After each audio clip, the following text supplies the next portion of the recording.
That's up and running.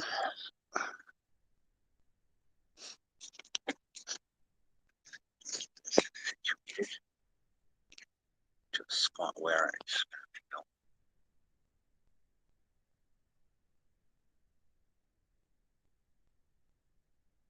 I don't like that, but what can I do?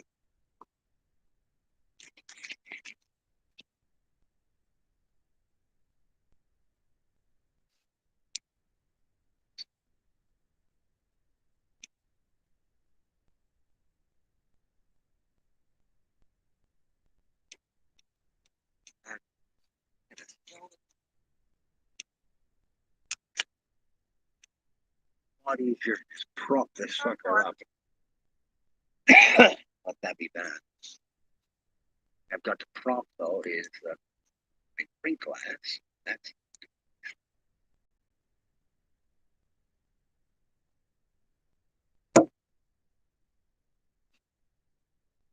greetings and salutations, gentlemen. Revving their car. Once again, at work, just on my break, exciting. So I did chit chat with anybody who happens to come by.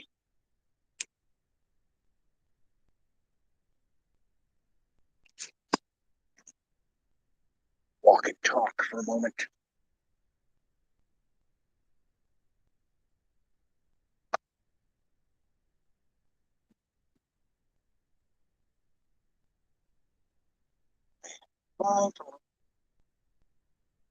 Likely stone. I have to prop this thing up with. Yeah, this might work. So, back at the back of the old workplace. Nobody else sits back here. The opportunity to actually sit down at a bench, like most of my other coworkers. There we go. Yeah, that's somewhat more stable, steady on. Good. Low tech solutions are available. You just got to know where to look. So, yes, I've been chit chatting with a gentleman by the name of Samara, who runs Liberty Magazine over on Substack. I've been connected to and chit chatting with him for about 5 or 6 months. And he is looking at producing an actual physical monthly magazine. He's got a lot of the behind the scenes and back end logistics squared away, or rather, mostly squared away. And he is getting set and ready to rev up production or publication, and is hoping to have first issue of Liberty Magazine out and available for purchase and read through for the month of October. And he reached out to me to see to measure my interest in being a contributor to Liberty Magazine. Now, for the most part, it is a nonfiction pursuit that he's looking to do. He is more of a journalist, a news reporter sort of individual. And he does talk or write quite a few articles and essays that are culture-related opinion pieces. But he and I have an appreciation for the written word, hence why we're both on Substack. And he has come to appreciate my skill set as a genre fiction storyteller. And he reached out to gauge my interest in participating as a part-time contributor to the publication. And I said, yes, by all means. You have a theme or something in mind.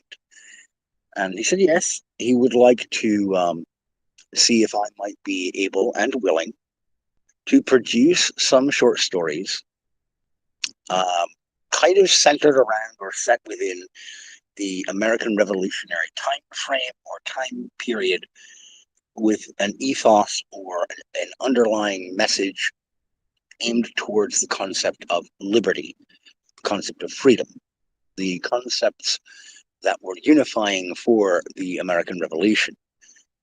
And I said, I think I can work something in there. And largely, my interest stems from mythology, stems from folklore.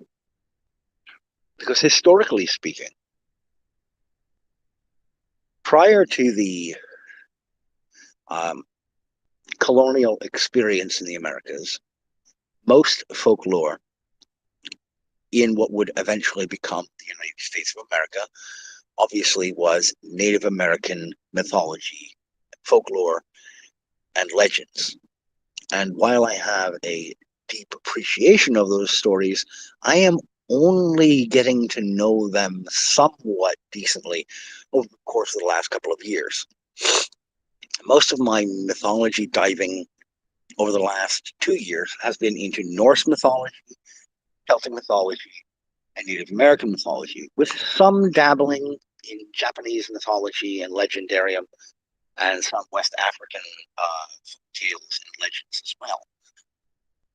Looking at how to compare and contrast these various cultural stories, these legends, and how they share certain aspects or concepts, certain elements across cultures and across peoples, even those stories wherein the peoples who told those original myths had not crossed paths, yet there were similarities or parallels in their legends, in their myths, in their folklore. This is a concept I find deeply endearing and fascinating academically. And as a storyteller, there are certain tropes which seem to be universal. And I can definitely appreciate that as someone who is deeply invested in the history and the art of narrative. So I said, yes, I will produce some short stories for Liberty Magazine, and I will get the first one typed up and written and sent off to you within the next couple of weeks. So I will be working on that over the course of the next couple of weeks. Otherwise, I've been doing a lot of handwritten drafting and preparing things for presentation here on Rumble, on what Jeremy of the Quartering likes to call the Mean Green website. Now, I recognize that I'm currently dual streaming to both Rumble and YouTube, and that the folks over at Google's YouTube do not appreciate Rumble being mentioned. But tough shit. I'm streaming on both platforms right now, using the Rumble Studio on my mobile device, which I have found pretty handy. For a fellow who is not very tech savvy like myself, it has been gorgeous to work with, and I have definitely benefited from not being one of the original users, one of the original test users of the application, because it doesn't seem to be doing too badly for me. But then again, I'm kind of a low yield nobody, both on YouTube and Rumble even. So maybe there's not a whole lot of hiccups because I don't have much of an audience in here to watch this program. Never do. That's all right. I want to double check, make sure.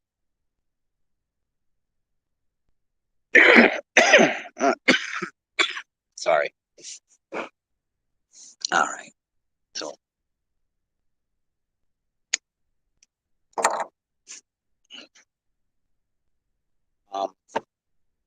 but yes, in terms of the handwritten drafts and whatnot, I love using these little thin 60 to 80 page notebooks. I pick them up 2 or 3 at a time at the Dollar Tree. I stop into Dollar Tree on my way to work just about every day. Not every single day, but at least 3 times a week. And I grab myself a couple of cheap on sale energy drinks, get myself the caffeine to keep going. And they have these handy dandy little notebooks and packs of cheap pens that they're cheap, but they last me a while. This is my program, by the way. I don't have advertisers. I don't have supporters, and I can't think of anybody who would endorse the videos and the programming that I do. But I will say this: this is a Bic Previgard pen. They're cheap little pens that I've been, like I say, I get them a 4-pack at Dollar Tree on my way into work. But I've only had to pick up 2 packs of these Previgard pens over the last 3 or 4 months. I handwrite a lot. I journal almost daily. At least every other day, I write out a page or 2 in a handwritten journal. And I've been consistent on that for about 6 or 7 years. Maybe a little long. No, closer to 10. Sorry, off track there. And then I've got these little notebooks that I'm handwriting my first drafts of short stories and some side notes, and in what I refer to as anchor books, which are heavier duty, thick, hardcover notebooks. A journey book is what I refer to, or an anchor book is just a heavy duty notebook. It's also sometimes referred to as a series Bible. I don't necessarily like using that term because it does, at least for my liking, cheapen the term Bible. I don't like to do that. But an anchor log or an anchor book, it's just a notebook in which you write down the key world building elements for any series of stories that you're going to write or produce. If you're going to have like 3 or more novels, or I would say 5 or more short stories, all tied together into a central series or theme, your best bet is to create one of these anchor logs, one of these anchor books, to keep track of your primary settings, your primary characters. What's going on, Brother Cortex? How you doing, sir? Bible. But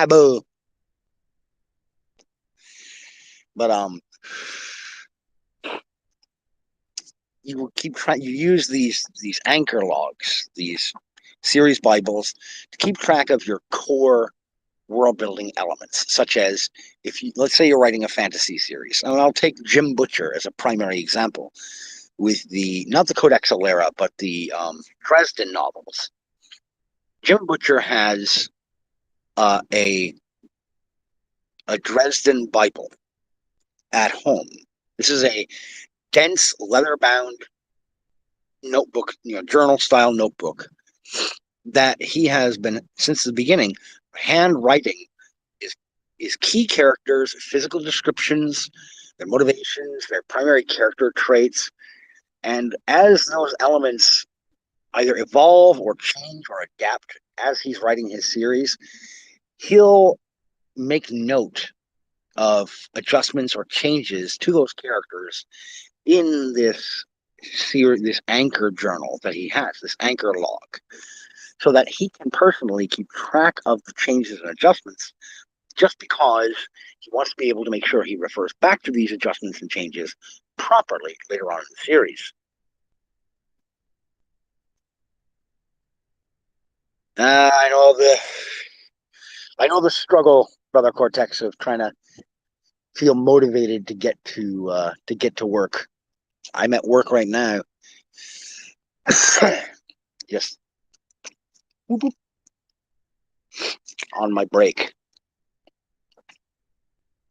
I've been toying around. This was what I was talking to you about, Cortex, the other day when we were chit-chatting. I'm currently on the Rumble Studio application on my phone, and I'm currently dual streaming to both my Rumble channel and my YouTube channel. And I can tell that you're watching on YouTube because each one of your comments, I'm seeing it on my screen with the little red YouTube block next to your name, which is a really handy differentiator for me as the person running the show to tell where the viewer is commenting from. It's actually really handy.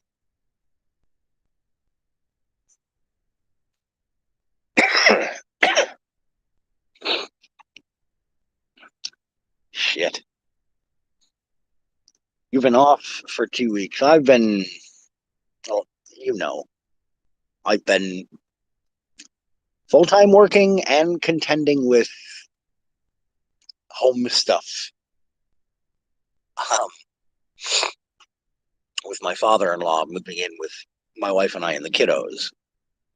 I mean, before that, there was the contention, but the beautiful victory of my daughter making the decision that she does not want to go back down to Iowa anymore for extended periods for her school breaks. She wants to stay up here with her brothers and her sister and me and her mom and her dog and all of her friends. She has a life here in Minnesota, the land of 10,000 lakes and a whole lot of weirdos.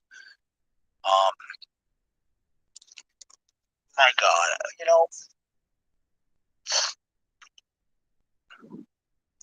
I understand that I'm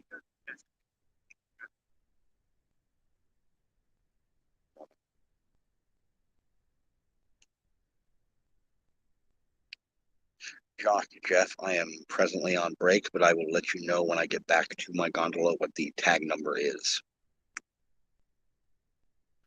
Sorry, folks. That's why I take it out of my ear, but I keep it close enough I can hear in case they're calling me. Thankfully, I've still got about another good 10 minutes left.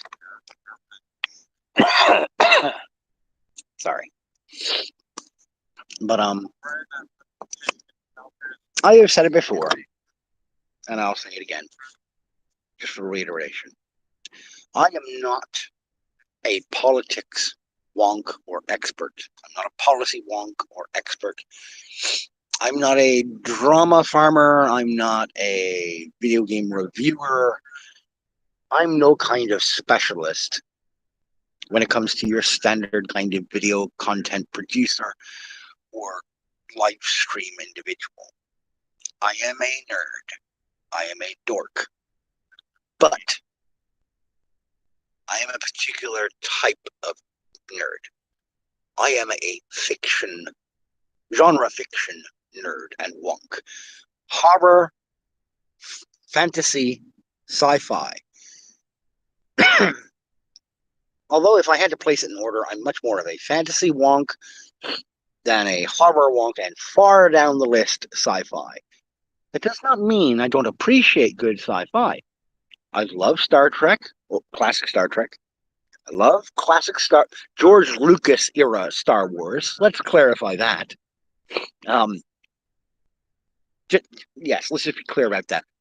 Before George Lucas lost his fucking mind and handed over Star Wars to the House of Mouse, I was a fan of all of that Star Wars stuff, including the expanded universe, the books of which I only just started reading a few years ago.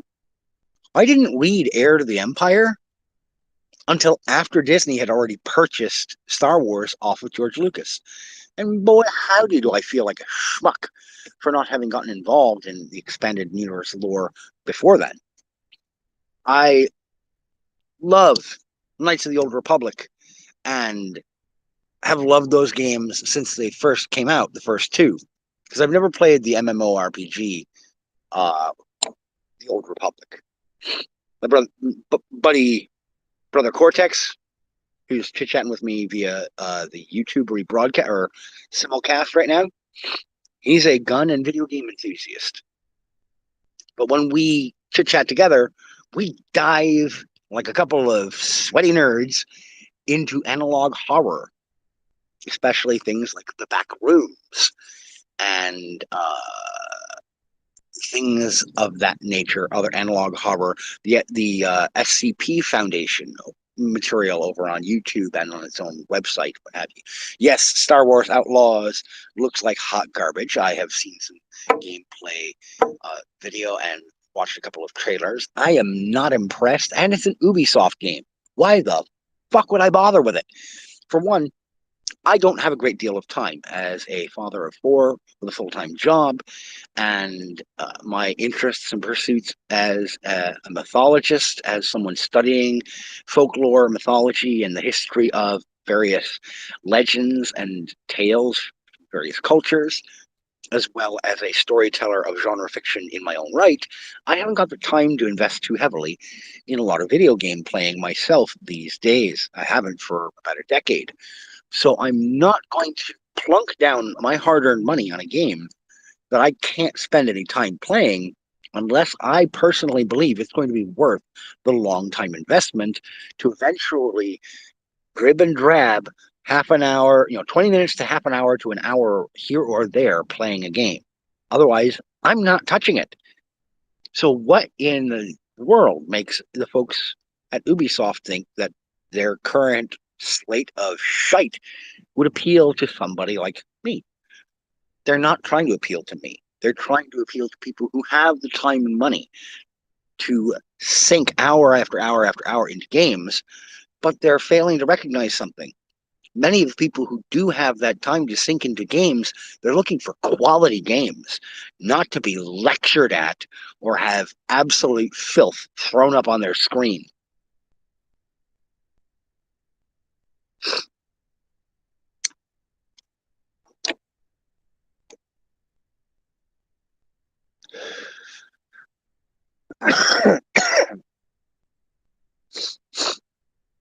I've heard a lot of love for the Far Cry series, Cortex, right up until about that point. A lot of the folks who I watch on YouTube, who I listen to or watch for their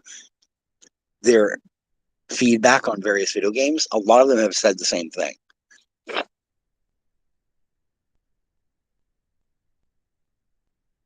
Now, if Ubisoft were to come out with like a sprite-based or pixel art style traditional turn-based RPG with an epic story and characters that I could actually give a shit about, maybe I'd be interested.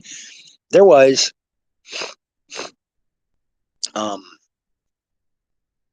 exactly, nobody asked for those things to be coal fed into the games like they have been, Cortex.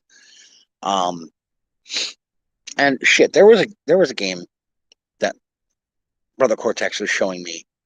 It's actually not the base game. It's these mods that have been crafted for an older game that were Metal Slug themed skins and units and graphics and storyline layered over as skins and mods for a turn-based strategy game. And I remember watching the footage for the trailers for those when he was showing them to me. I'm just like losing my mind, geeking the hell out, thinking, I want to play that. That looks like fun.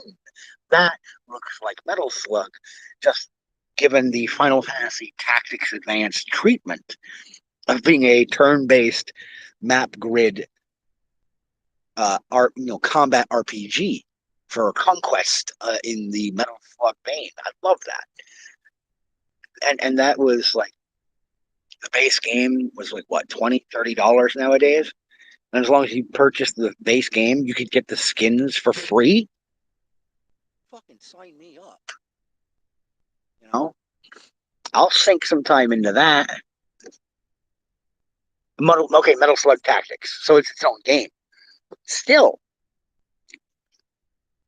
fucking yeah, sign me up.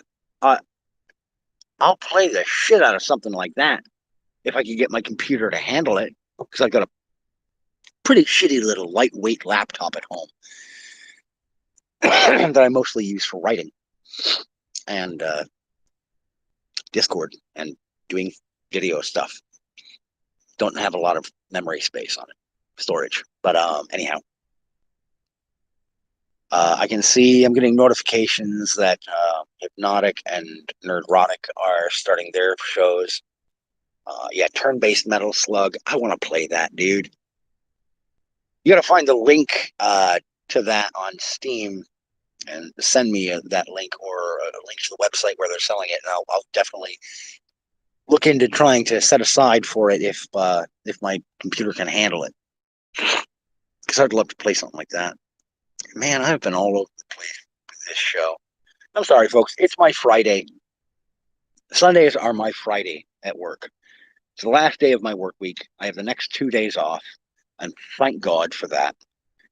It's been something of a brutal week, and I just need a couple days to relax and unwind and kind of unplug a little bit. Although I'm thinking, Brother Cortex, that maybe Tuesday we might try to test out that Streamlab experiment that you were talking about. It is on Steam. Okay. So that we can test out and see if there's a way for you to bring us to deep dives without having to use StreamYard.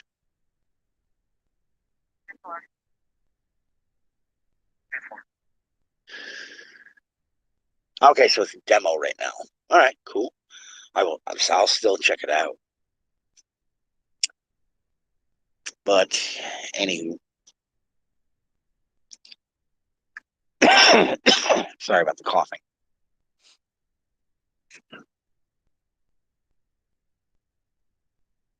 So yeah, Cortex. We'll try to chit chat a little bit more the next day or so, and see if we can run a test on that StreamYard, so that hopefully this Wednesday, when we do deep dive with Cortex and Byron Insidious, that we can look into a little bit Resident Evil. And I say a little bit for my part because I have not had a chance to really do the in-depth research that I had talked about before that I wanted to dive into, like watching videos and gameplay feedback about the games beyond 3. We'll figure something out, brother. Maybe more of a hang or a nerd out, just because I've been trying to get kind of back into a steady rhythm and routine at home, which the last 2.5-3 weeks have just not afforded me that opportunity whatsoever. It's all been just one thing after another. My father-in-law moving in with us, the fucking toilet needing to get fixed downstairs, our electric panel going on the fucking blink with one of the main breaker fucking fritzing out on us pretty consistently, dishwasher needing to be yanked out and replaced, putting a new fence around the backyard so that the dogs can run around and hit the bathroom and play out there without risking them bolting off into the neighborhood. It's just been one thing after another, and tired. And I just want to get back to a normal day-to-day expectation and routine. Now,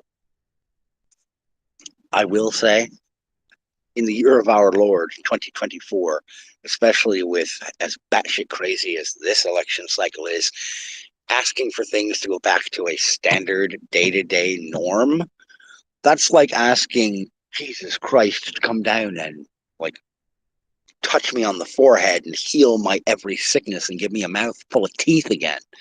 The chances of it happening are embarrassingly slim.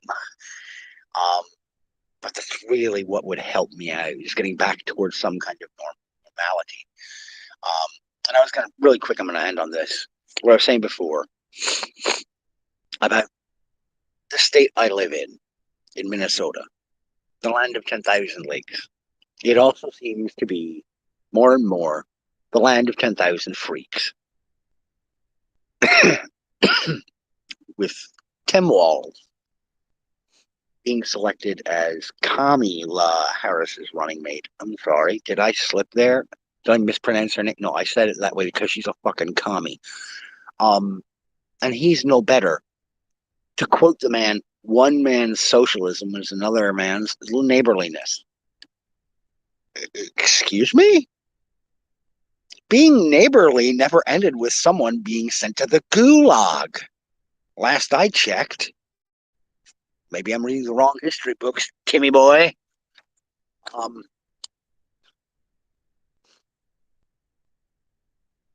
you know, and then a rather sizable YouTuber slash Rumble personality in Nick Rekieta has his own dumpster fire of nonsense going on the last couple of months.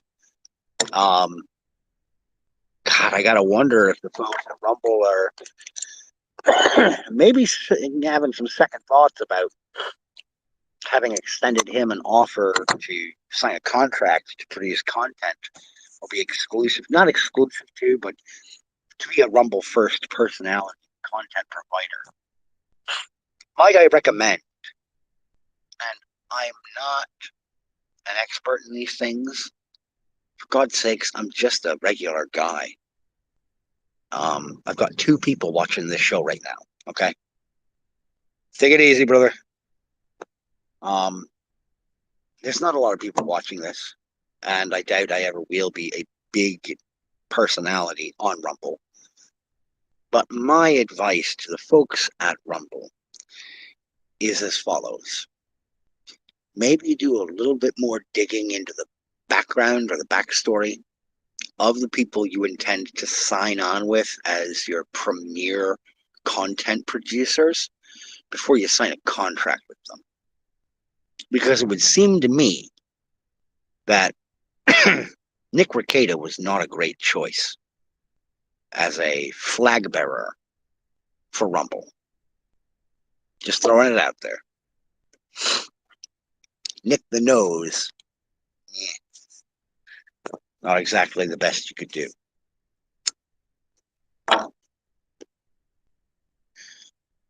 But I am. The land of 10,000 lakes. You know, of the folks who have channels here on Rumble who are kind of situated in a Minnesota framework or a Minnesota state of mind, there is one other channel who I would highly recommend, and that is the channel The Truth Hurts. Now, it is like many other channels and content producers or programs on Rumble, it is political in nature. But it's political with an especial focus on state and local level governance and issues, as well as the political scene at the state level, the more granular state and county level.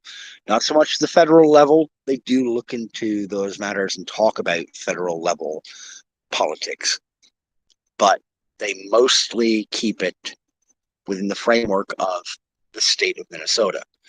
So in terms of watching a program, a political program, that focuses on a more closer to the bone, closer to home kind of programming, The Truth Hurts would be my personal recommendation for a channel or program to follow and watch here on Rumble. And if the folks at YouTube are annoyed at each time I am mentioning that this is Rumble, that's where I'm streaming from primarily, and that's where this app is centered, is Rumble Studio. So if you don't like that, YouTube, fuck off. Anyhow, that's all for me for now, ladies and gentlemen. I gotta get back to work. Take care.